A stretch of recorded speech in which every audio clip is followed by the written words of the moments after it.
The past 2 weeks have been absolutely crazy, not just from a geopolitical standpoint, but also from the effects that recent events have had on the crypto market. And despite how volatile it's been thus far, it's likely to get worse before it gets better.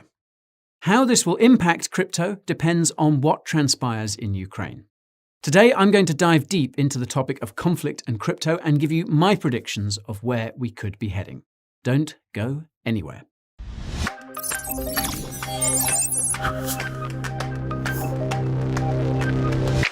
Before we commence, I must hold you in suspense as there is a disclaimer I need to dispense. Although I may make you wiser, I am no financial advisor. Please consult your financial dude if you're in an investing mood. Education and information is all that I bestow upon you. Now, if you are new to this corner of the tube, my name is Guy and crypto is what I do. The Coin Bureau is where you will find the highest quality crypto content around. News, reviews, market overviews, interviews, anything you choose. If that sounds like something that you would like to avail yourself of, then acquaint yourself with that subscribe button. Pinging that bell would be swell, so YouTube can give you a bell as well. Okay, that's my shtick. It's time to look at crypto in a time of conflict.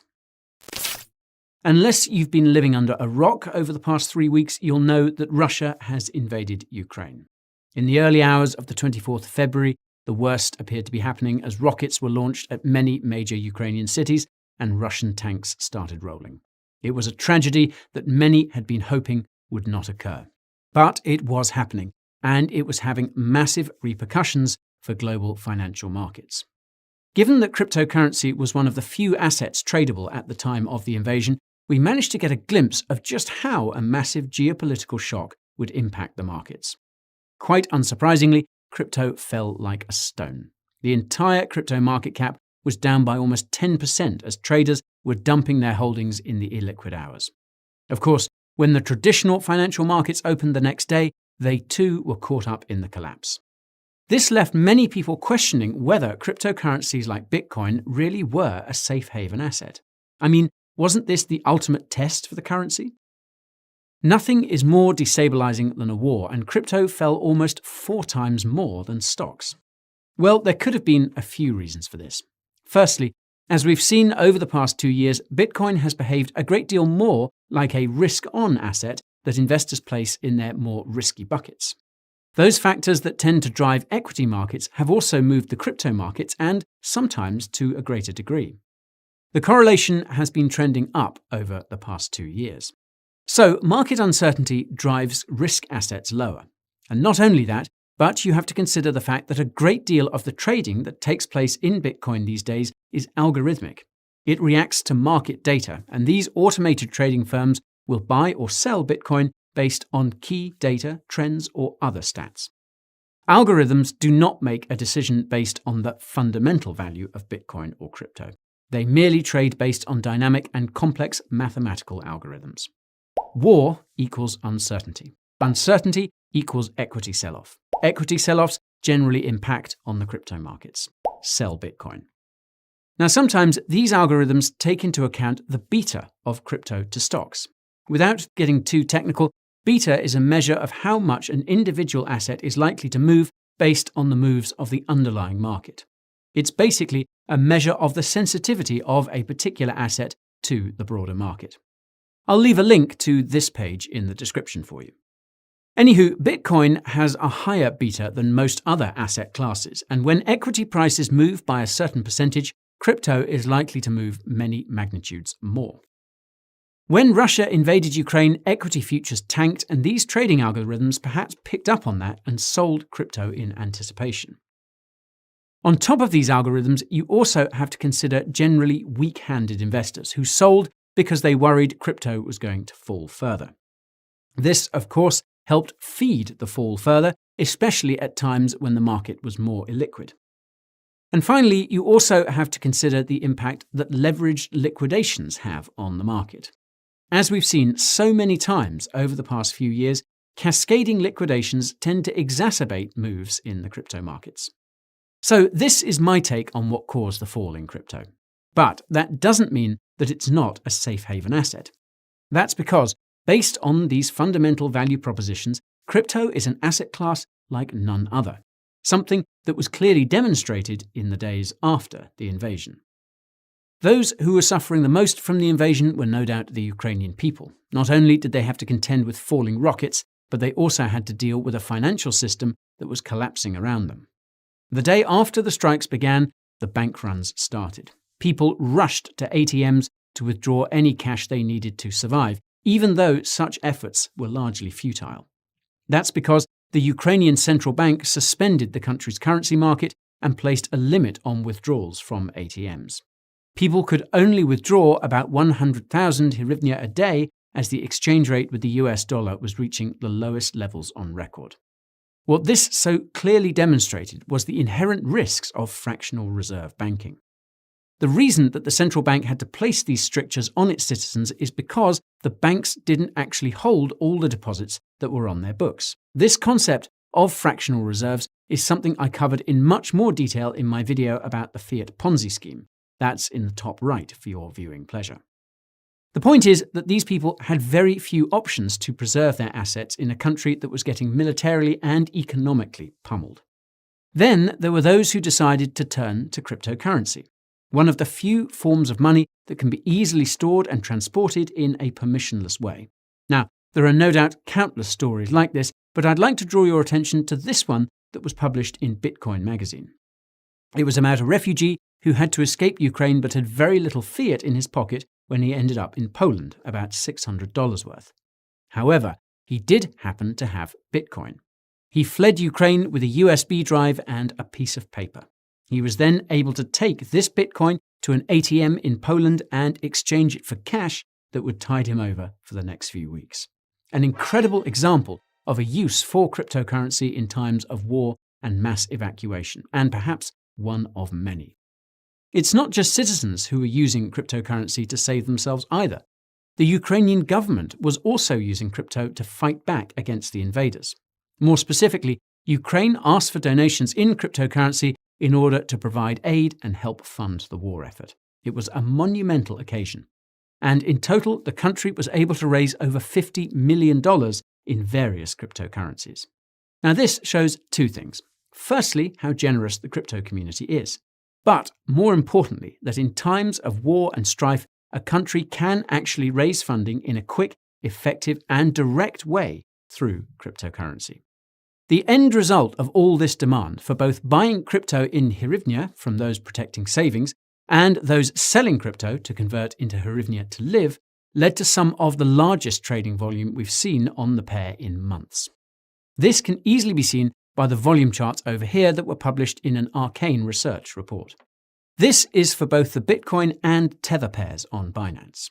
So it's quite clear that in times of crisis, crypto worked for those who were most directly impacted by events. But it wasn't only Ukrainians who turned to crypto. One result of the invasion of Ukraine was, of course, the monumental and crippling sanctions that were imposed on the Russian economy. These included not just export controls and import embargoes, but also immense pressure on Russia's financial system. For example, the Russian central bank pretty quickly learned that the $640 billion of foreign exchange reserves that it had were a theoretical construct. That's because the vast majority, 60%, of those reserves were held at foreign central banks and were therefore subject to seizure. Talk about the benefits of self-custody. So, the funds that Russia thought it had to shore up the ruble were useless to the central bank at this point. On top of this, we learned that Western countries embarked on the nuclear financial option, which was, of course, to kick Russian banks out of SWIFT. This basically meant that these banks were no longer able to send payments abroad using this international banking messaging system. These measures led to a massive collapse in the value of the ruble. And like their Ukrainian counterparts, Russian citizens ran to their banks and ATM queues formed all over the country. Given the lack of reserves to shore up the ruble, the Russian central bank had to impose capital controls. These are designed to keep rubles within the country. Of course, there were no controls on Russia's access to cryptocurrency. Despite the fact that the central bank is not a fan of crypto, Russians know the need for a store of value. A store of value away from a currency that was falling through the floor. It's not only about protecting purchasing power either. The most recent actions by financial service providers came from Visa and MasterCard, who said that they would stop offering services within the country. That's the inherent problem with using permissioned mediums of exchange. Needless to say, crypto may emerge as a way for ordinary Russians to transfer that value. Now, moving back to that arcane research report, you can see that the ruble trading volume was also at the highest levels that we've seen this year. This was for both USDT as well as BTC. So it was pretty clear that cryptocurrencies were acting as a lifeline for both the Ukrainians and Russians in a time of war. However, given that financial sanctions were involved, this naturally led many governments to consider whether crypto could be used to evade them. The reason for these concerns is, of course, crypto's permissionless nature. As we've seen with those trucker protests earlier this year, freezing assets is only effective for those assets that are custodied with someone else. The amount of FUD that was raised about the potential of sanctions evasion with crypto has been immense. The mainstream media teamed up with politicians and regulators to drive this narrative. That despite the fact that crypto was being used to help people in Ukraine. Not only did you have your regular anti-crypto zealots jump in, but also some pretty powerful people, including Jerome Powell himself. Now, nearly all the countries that were implementing these sanctions were looking at ways of clamping down on crypto given its potential to evade sanctions. From the EU to the US, Japan to the UK. This has even led to calls from many people for centralized exchanges to block accounts for Russian users, a scorched earth tactic, in my opinion. What's important in these times, of course, is to actually take a step back and analyze whether these concerns are indeed justified. Can Russia really evade sanctions with crypto? Well, this is something that I've covered in both my Telegram channel as well as my weekly newsletter, but I think it's worth breaking down further over here. Firstly, you have to consider the fact that although cryptocurrency is permissionless, it is fully transparent. Every single transaction on the Bitcoin blockchain can be fully tracked. There are companies out there that can trace the most minute of payments across the network, and I'll leave my video on the subject for you in the top right. The US can very easily sanction, and has in fact done so, any crypto addresses that have been tied to the Russian government. Therefore, the moment that any crypto leaves those wallets, it'll effectively be worthless as no one will want to buy it. In fact, no one would want to interact with that wallet full stop. That's because if they did, they would be aiding in sanctions evasion, and the penalties for that are severe. But let's even assume that the Russian government miraculously managed to evade the many eyes monitoring its transactions. How on earth could it find the liquidity in the crypto markets to meet its need for global transactions? Tens of billions of dollars of trade are done to and from Russia in a day. Despite how deep crypto markets have become, there is no way that Russia would be able to source that liquidity from anywhere. Some people may say that this still leaves the oligarchs who may want to avoid sanctions too. But there is still nothing stopping the US government and its allies from sanctioning specific wallets. All exchanges have said that they will immediately suspend any accounts of those who end up on the sanctions list. The point is that these sanctions are going to be effective and most likely have the desired consequences. Evading them will be incredibly difficult and, in the case of crypto, almost impossible. Now, if you wanted a bit more detail on why this FUD around crypto sanctions evasion is almost nonsensical from a legal perspective, then I encourage you to read this illuminating tweet thread by Jake Chavinsky. So, it's quite clear that this is all theatre. Whether governments will decide to take any sort of action remains to be seen. My hope is that sense will prevail and that tempers will die down. But now, the most important question is where crypto prices go from here. Will the fundamental demand in wartime prove crypto to be the ultimate safe haven asset? Are we going to the moon? Well, not quite yet. That's because of the shifting global macroeconomic landscape we find ourselves stumbling through. So, let's take a look at that, shall we? While the war has hogged most of the news coverage over the past couple of weeks, we cannot forget about the other really important events taking place. I am, of course, talking about the Fed's monetary policy and how this is likely to impact on the global financial markets. In fact, the Fed is set to meet for its much-anticipated March meeting in a couple of days, and I think it's fair to say that this is perhaps one of the most consequential meetings since the pandemic began. That's because in this meeting, we're likely to get a sense of how aggressively the Fed is going to rein in monetary stimulus. The most unprecedented monetary stimulus that we've seen in its entire 108-year history. The tapering began last year, and it appeared we were well on the way to a March rate hike. Prior to the invasion of Ukraine, the consensus analyst estimate for the rate hike was 50 basis points or 0.5%. There were also estimates of between 5 and 7 rate hikes throughout the year. This also lined up with the US interest rate curves. However, after the invasion, there were many claiming that the Fed was likely to hold off on any hikes in March. I actually held a poll on the day where most of you folks thought it was unlikely. As mentioned then, I still thought the Fed would act. In the period after the invasion, the futures curve was pointing at a 100% chance of a 25 basis point hike, with an average of about 5.5 hikes this year. The Fed later confirmed this in its final meeting before the blackout period. Powell stated, quote, "I'm inclined to propose and support a 25 basis point rate hike." Now, there were many other Fed officials who also thought this was the appropriate course of action. So, it appears that we are going to see that long-awaited rate hike. Given that this was coming in at expectations, it means that the markets took it in their stride. Now, of course, how markets react going forward will depend on whether anything were to crop up that could force the Fed to change its course of action.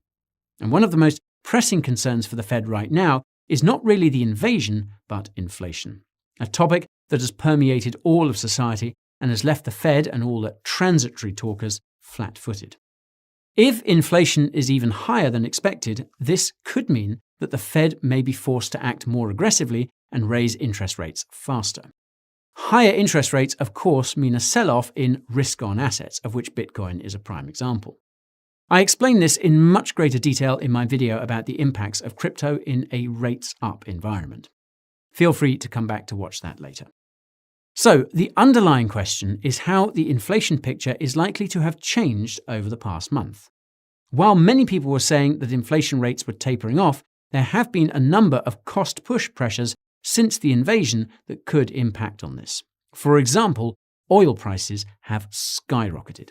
Higher oil prices mean higher gas prices, higher energy prices, higher prices for goods and services as production costs have gone up. Beyond energy, the sanctions are also likely to impact on the price of food and other raw materials. These are all factors that carry weight in inflation measures.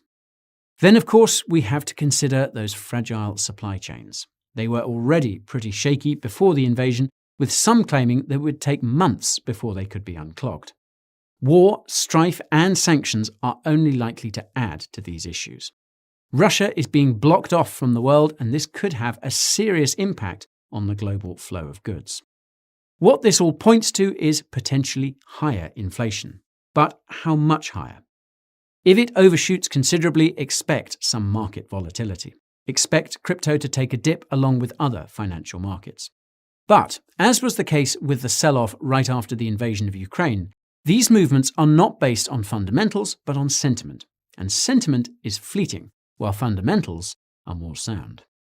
As I've shown, in times of war, crypto has been shown to be a fundamental technology that can protect the purchasing power of those directly affected. However, it will likely be a safe haven asset for all of those who are going to be indirectly impacted. That is likely to be a lot of people around the world. The global geopolitical uncertainty is going to cause a great deal of instability. It's also given us a live demonstration of how centralized and interdependent the global financial system is. Just because it's Ukrainians or Russians who are locked out of their bank accounts doesn't mean that it won't happen in your country at some point. Just ask those Canadian truckers. This is the reason why Bitcoin accumulation continues. It's something that can be seen on-chain. According to a recent report by Glassnode, the recent events in Ukraine were a broad-scale redistribution event from the weak hands to the strong hands. Those who had bought Bitcoin towards the top were selling out and taking their losses. In fact, Based on the on-chain metrics, this recent fall is akin to the period between May and July of last year, where prices collapsed. In this period, we saw a large-scale accumulation by hodlers at the expense of the paper hands.